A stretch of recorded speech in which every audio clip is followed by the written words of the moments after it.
Preparado para uma viagem de volta para os anos 2000? Mais precisamente entre 2000 e 2005?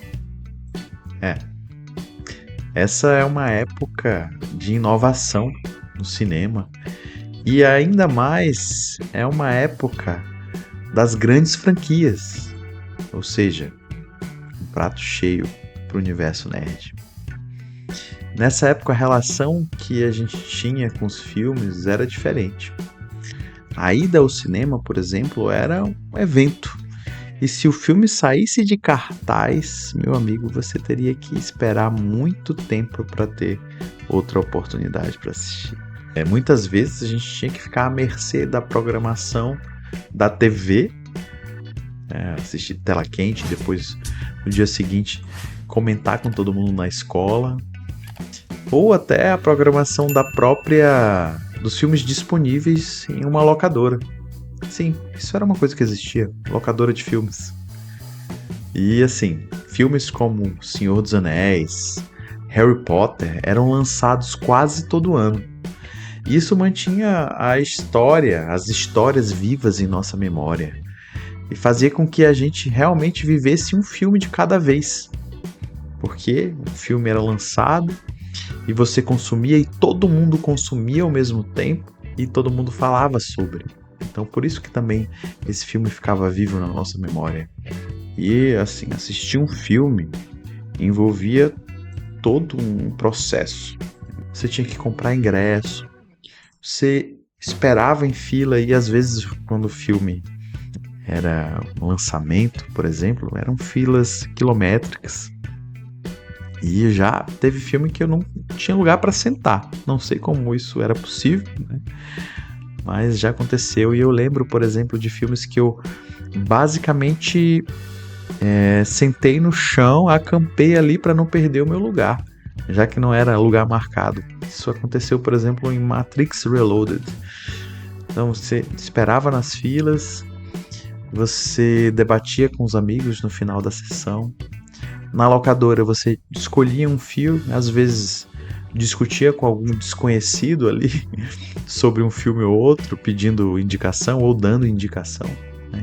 Então, era uma época, como eu falei, que a gente tinha uma relação diferente com os filmes porque eles eram mais escassos e você tinha que ter um custo maior, não falo aqui financeiro, mas um custo maior mesmo para você conseguir assistir, né? Então isso acabava dando um pouquinho mais de valor para esses filmes, né? Dando um pouquinho mais de magia, né? E diferente um pouco desse universo de filmes que a gente tem, infinitas opções e opções instantâneas, você pode ver em qualquer momento. Isso tem um lado bom porque a gente tem acesso agora a uma variedade de filmes, né? A filmes não só da cultura ocidental, mas filmes retratando outras culturas. E isso é bem interessante. Mas vamos relembrar alguns desses filmes dessa época, dos anos 2000, e que não só definiram essa época, mas que continuam a influenciar o cinema até hoje. Amnésia, isso aí, é um filme dirigido por Christopher Nolan e realmente é uma obra-prima do cinema de suspense e da própria narrativa não linear, né? Que é um filme que basicamente começa do final. E ele conta a história de Lenny, que é um homem que não consegue formar novas memórias, e para lidar com isso ele deixa pistas para si, às vezes no corpo mesmo, né, como tatuagens, fotos Polaroid e outras formas também. E assim, ele conta a história de uma busca por vingança desse personagem pelo assassinato da sua esposa. Isso tudo torna essa busca por vingança uma tensão constante. E à medida que ele avança nessa investigação, a gente vai questionando algumas coisas e é super interessante. A gente questiona em algum momento até a confiabilidade das memórias do protagonista. Gladiador, Ridley Scott. É isso aí, esse filme é um clássico e o Russell Crowe ele faz o papel do Maximus, que é um general romano que é muito amado pelo imperador, pelo Marco Aurélio. E Tem o filho do Marco Aurélio também, que é o Joaquim Fênix que faz. E eles estão muito bem, os dois, né? Tanto o Fênix quanto o Russell Crowe. E é um clássico, assim. Esse filme ganhou o Oscar de melhor filme. Tem cenas de batalha épicas. E também fala sobre vingança. O Maximus, ele vira escravo e aí então ele tem que atuar como gladiador. É uma ótima história.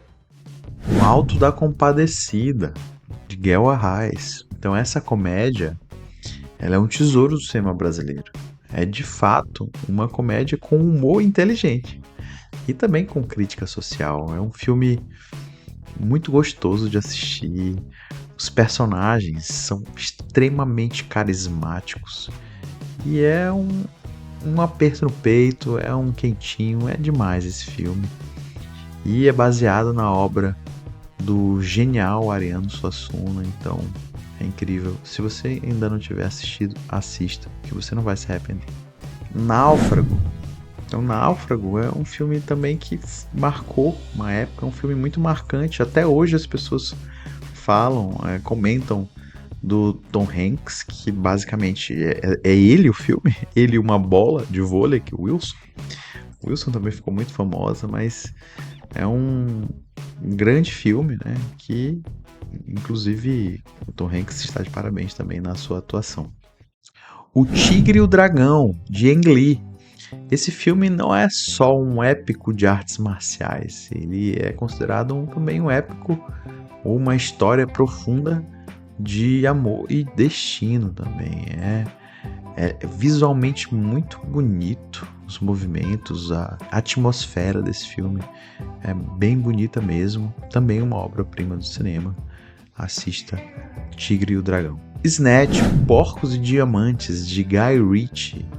Esse filme aqui é bem interessante, é conhecido por seu estilo único de narrativa rápida, tem seus diálogos afiados e personagens peculiares, com certeza. X-Men, de Bryan Singer. Então esse filme aqui, ele inaugurou a onda moderna de filmes de super-heróis.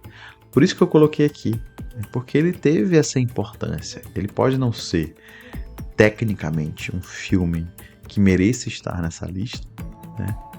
Mas todo mundo concorda que X-Men é X-Men. É um filme que é uma história que trata sobre temas como preconceito, aceitação. E eu lembro que quando esse filme saiu, quando ele foi anunciado, eu cheguei a sonhar com esse filme, que eu estava assistindo esse filme. Porque eu sempre fui muito fã de X-Men. E a gente tem aí também o Wolverine. Nós temos 24 anos sendo feito pelo mesmo ator, pelo Hugh Jackman. Não é para qualquer um. A Viagem de Chihiro, de Hayao Miyazaki. Então, gente, assim, filmes do estúdio Ghibli, o Ghibli, eles são basicamente uma obra de arte, de animação, em forma de animação. Então, é lindo, os filmes são lindos. Se você não assistiu qualquer um deles, eu recomendo que você assista e eu recomendo que você comece por esse, por A Viagem de Chihiro, que é uma aventura de amadurecimento em um mundo espiritual repleto de personagens fantásticos e lições valiosas, né? Então sempre a gente vai ter assim lições valiosas nos filmes do Hayao Miyazaki. Harry Potter e a Pedra Filosofal. Esse filme foi o primeiro. E do Chris Columbus, assim, esse é um outro filme. Aliás, muitos desses filmes que eu estou apresentando aqui foram filmes que eu fiquei simplesmente estarrecido quando foi lançado, né? Harry Potter foi um desses. Então eu lembro que a gente não tinha muito acesso a outras fontes de informação. A gente tinha que ir pelas revistas, né? Então eu lembro que eu pequeno, fui ver revistas sobre esse filme, sobre a Floresta Proibida, sobre entrevistas com os atores, né? Então, eu lembro muito bem que isso foi mágico para mim. Eu fui assistir com meu pai, então eu li os livros na época. Então, Harry Potter marcou uma geração, com certeza a gente pode dizer isso. E falando em filme de fantasia, a gente não podia deixar de falar de Senhor dos Anéis. Aqui eu tô trazendo aqui a Sociedade do Anel, que foi o primeiro também. E é um filme de Peter Jackson, e é um épico de fantasia. E assim, essa adaptação foi perfeita, na minha opinião. Claro que não dava para se colocar tudo que tem nos livros. Os filmes, os 3 filmes, conseguiram retratar de fato a Terra-média. E a gente foi apresentado a um mundo novo. A gente estava imerso a ele, com criaturas diferentes.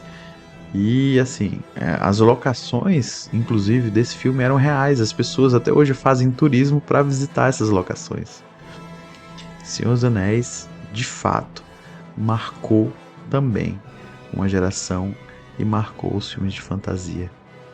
Que depois temos um filme que conseguiu superar, na minha opinião.